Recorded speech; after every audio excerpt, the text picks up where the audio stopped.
报道。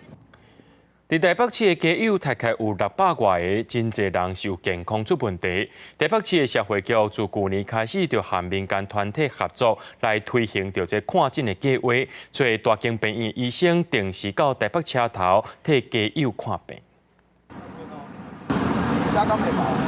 急诊科医师甲护理师直接替家友处理身躯的病灶，嘛记录因的身体状况。台北市社会局去年8月开始，甲思安慈善服务协会来合作，推出街头家医计划，主动到家友住疾病所在替因看病。可能就是血压较悬啊，还是讲心脏的问题啊，吼，可能就是用恁那的方式去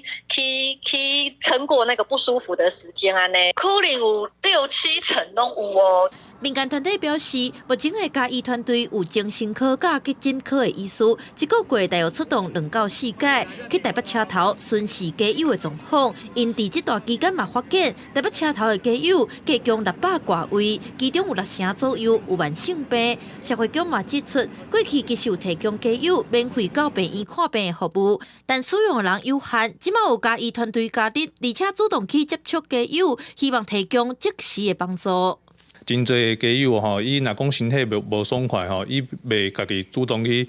反映，啊袂甲你讲，啊必须要有有较专业的人到现场吼去评估，看伊的状况，看需要啥物帮忙。社会局表示，目前虽然看诊的地点敢若伫台北车头附近，不过因希望会当招募更加侪医师加入，豆豆扩大范围，服务更加侪家友，关心家友，唔那敢若提供衫裤，也是食食。有医生来看，嘛会当互因知影有真侪人甲因关心。记者陈文正准由台北采访报道。